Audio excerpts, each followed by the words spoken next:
कालका जी की तर्ज पर दिल्ली के तमाम रहने वाले झुग्गियों में रहने वाले जो लोग हैं, उनको केंद्र सरकार जो है चुनावों के बाद वहीं पर ही मकान देगी। लेकिन ये जो मकान कालका जी में पिछले दिनों प्रधानमंत्री की तरफ से दिए गए हैं, कांग्रेस का मानना है ये कांग्रेस की देन है, कांग्रेस की सोच थी। हमारे साथ इस वक्त मौजूद हैं दिल्ली कांग्रेस के वरिष्ठ प्रवक्ता और मीडिया इंचार्ज अनिल भारद्वाज जी। अनिल जी, जो क्रेडिट की बात कर रही है कांग्रेस, क्योंकि पिछले दिनों जिस तरीके से प्रधानमंत्री की तरफ से कालका जी में झुग्गी वालों को मकान दिए गए, कल भी अनाउंसमेंट किया गया है कि दिल्ली के अंदर जो तमाम डूसू के अंदर भी झुग्गी आती है, उनके लोगों को भी मकान जो है वो दिए जाएंगे। देखिए, नियत और नीति का सवाल, ये कहना कि कालका जी फ्लैट्स की जो स्कीम है वो कहीं से भी भाजपा की थी, आप समझ सकते हैं। वो सीधे तौर पर कांग्रेस सरकार की नीति और नियत का फैसला था। कांग्रेस के डीडीए के मेंबर्स ने ये उठाया और 2013 में इस स्कीम को पास कराकर इसका बजट भी अलॉट कराया, जिसमें कालका जी में, जिसमें जेलर वाला बाग में और जिसमें कठपुतली कॉलोनी, इन तीन जगह जहां झुग्गी वहां मकान का पायलट प्रोजेक्ट पूरा होने थे, जिसको 2016 तक लगभग 18,000 फ्लैट कंप्लीट करने थे। लेकिन अभी तक 3,000 हुए और नियत आप समझ सकते हैं इन सरकारों की, जो क्रेडिट सिर्फ लेना चाहती हैं लेकिन पूरी तरह गरीब विरोधी नजर आती हैं। उस स्कीम के तहत हमने ये कहा था कि झुग्गी की जो कॉलोनी, वहां फ्लैट्स के रूप में जो कॉलोनी डेवलप होगी उसमें कम्युनिटी सर्विसेज होंगी। इनके इनके उस मॉडल में कम्युनिटी सर्विसेज गायब है। वहाँ रिलीजियस प्लेस होंगे, बच्चों के खेलने के स्थान होंगे, पार्क होंगे, वो गायब हैं। साथ ही 20,000 रुपये मेंटेनेंस की बात है, मेंटेनेंस चार्ज फ्री की बात थी। वो बेघर लोग, गरीब लोग जिनके पास छोटी छोटी झुग्गियां हैं, वो कहाँ से मेंटेनेंस चार्ज देंगे? तो मैं समझता हूँ पहले तो ये इतनी लेट थोड़े से फ्लैट दे पाए, वो भी पूरे नहीं दे पाए, और सिर्फ चुनाव के दिनों में अपनी वाहवाही कराने के लिए, अपने क्रेडिट लेने के लिए ये स्कीम जल्दी से उनको चाबियां थमा दी गई। और उसमें कांग्रेस ने कहा था, आज वो भी उसमें से क्लॉज गायब हुआ है। हमने कहा था कि ये आवंटन जो है पति पत्नी दोनों के नाम हो, जिससे वो बेच ना सके कोई। उसमें क्या होता है, गरीब आदमी किसी लालच में पर्ची को या उस फ्लैट को बेच के निकल जाएगा, उसके बच्चों का क्या होगा?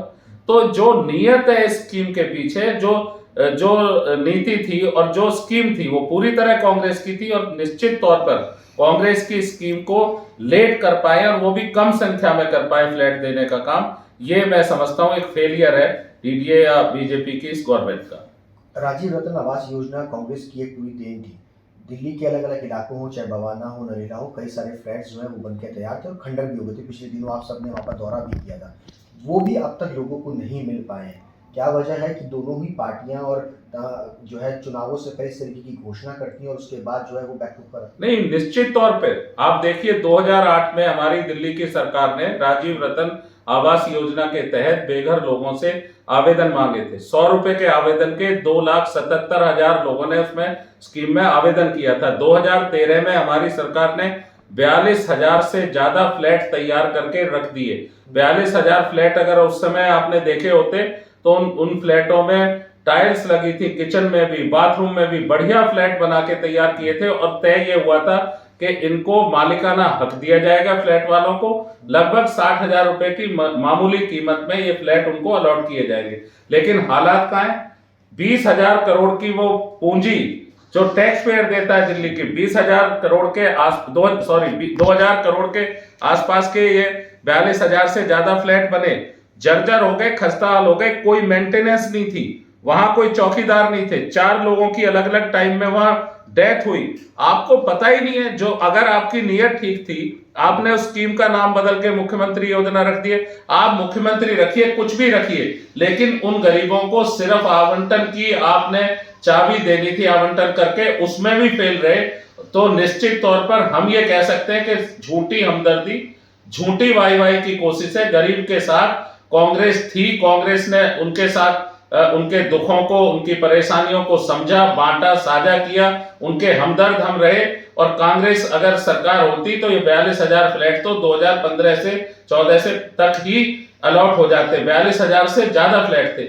ये धोखा है, इन दोनों पार्टियों की कारगुजारी है, नाकामी है दिल्ली में गरीब लोगों के लिए काम करना। अब ये चुनाव देख के जल्दी जल्दी कुछ ऐसा बताना चाह रहे हैं हम लाखों लोगों को दे देंगे। अरे भैया, बने हुए मकान आपने किसने आपसे रोका था? 42,000 से ज्यादा मकानों को रोका किसने था आवंटन करने के लिए?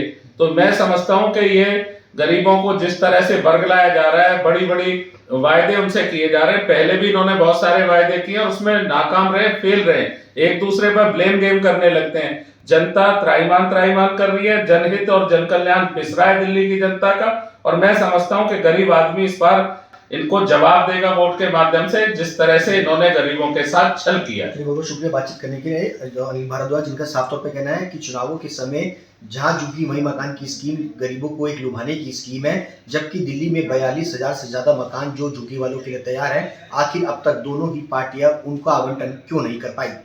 कैमरा पर्सन नरेश के साथ सुशांत मेहरा, दिल्ली, आज तक।